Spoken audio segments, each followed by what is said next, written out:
देखिए, पश्चिम बंगाल वो किला है जहां जो जीतता है लंबे समय तक उसका राज स्थापित हो जाता है। यहां 3.5 दशक तक लेफ्ट पार्टी की सत्ता रही और जब 13 साल से ममता बनर्जी की सत्ता है, लेकिन इस बार बीजेपी की लहर के सामने टीएमसी का सिंहासन हिलता दिख रहा है, क्योंकि बंगाल में बीजेपी का न सिर्फ सीटों का नंबर बढ़ रहा है बल्कि वोट का मीटर भी बढ़ रहा है।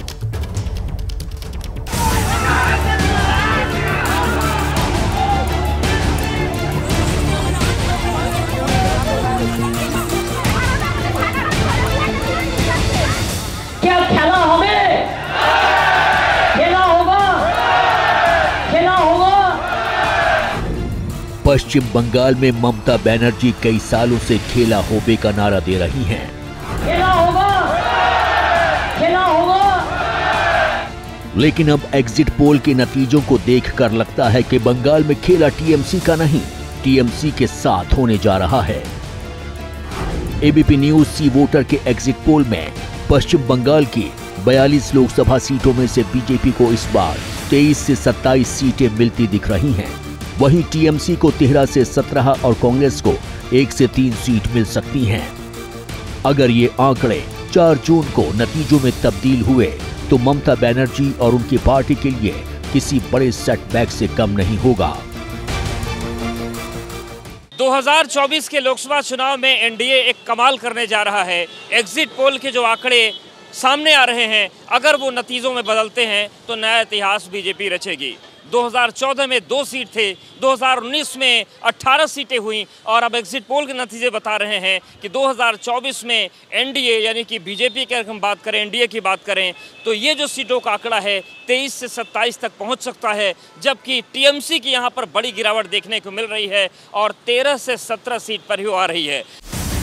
हालांकि टीएमसी और इंडिया गठबंधन के दूसरे सहयोगी एग्जिट पोल को ये कहते हुए खारिज करने में लगे हैं कि नतीजे इससे एकदम अलग होंगे।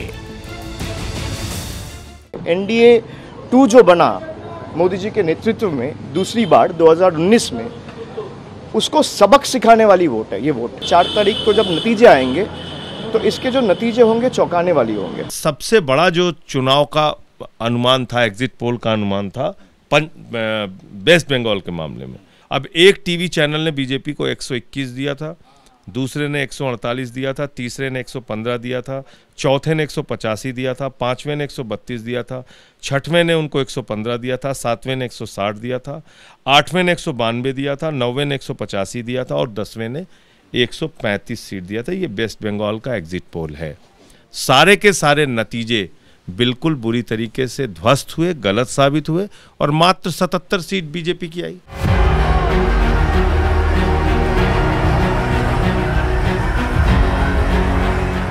पश्चिम बंगाल में इस बार जीत का कमल खिलाने के लिए पीएम मोदी ने कोई कसर नहीं छोड़ी। करीब 2 दर्जन से ज्यादा रैलियां की, लेकिन बंगाल की सियासत में होते इस बड़े उलटफेर के बीच सबसे बड़ा सवाल यह है कि आखिर चुनाव के बीच बंगाल की धरती लाल क्यों होने लगती है। जादवपुर के भगवानपुर में हिंसा इस कदर भड़की कि पूरा इलाका बम से धुआं धुआं हो गया। सड़कों पर कई देसी बम बिखरे पड़े थे। भीड़ को काबू में करने के लिए सुरक्षा बलों को बल प्रयोग करना पड़ा। संदेश खाली में शुक्रवार रात शुरू हुई हिंसा शनिवार सुबह मतदान शुरू होने के बाद भी जारी रही। बैरकपुर में बीजेपी कार्यकर्ता के घर के बाहर बम फटने की खबर आई। पश्चिम बंगाल के नादिया में बीजेपी कार्यकर्ता हफीजुल शेख की गोली मारकर हत्या कर दी गई। हफीजुल ने कुछ समय पहले ही बीजेपी का दामन थामा था। पश्चिम बंगाल में हिंसा और राजनीति एक दूसरे के पूरक हैं। जब भी बंगाल में राजनीति की बात होती है, पहले वहां की सियासी हिंसा की चर्चा होती है, लेकिन इस बार हिंसा ने सारे रिकॉर्ड तोड़ दिए। बंगाल में आखिरी चरण का मतदान भी बवाल के साथ समाप्त हुआ और इस बार यहां पर केंद्र था बशीरहाट, जहां के संदेश खाली में पूरे दिन हंगामा होता रहा।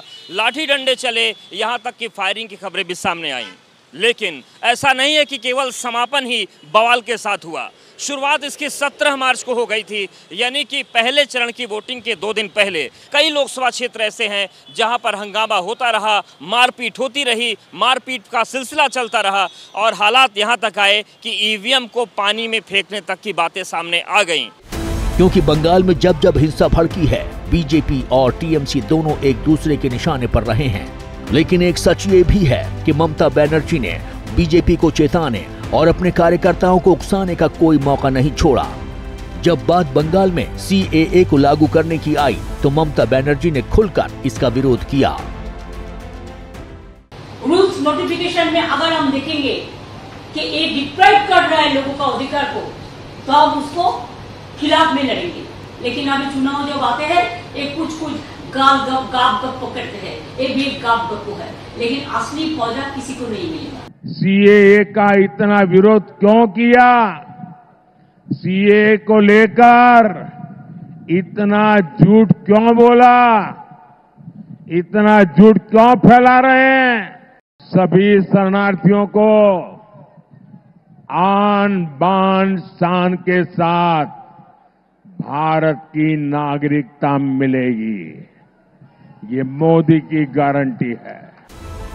यहां तक कि ममता बनर्जी ने ED और CBI तक को बंगाल में घुसने नहीं दिया। अगर घुसने की कोशिश भी की तो ED और CBI पर हमले की खबरें आईं। बोले मोदी का गारंटी की जून महीना के बाद सबको जेल में भर देगा। हिंदुस्तान को जेल बना दिया, लोकतंत्र को अब जेल बना दिया, गणतंत्र को अब जेल बना दिया। बंगाल में लेफ्ट पार्टी ने 34 साल तक राज किया, जिसके बाद 13 सालों से TMC बंगाल की सत्ता के केंद्र में है। लेकिन इस बार भगवा ब्रिगेड सिंहासन खाली करो, बीजेपी आती है का नारा दे रही है।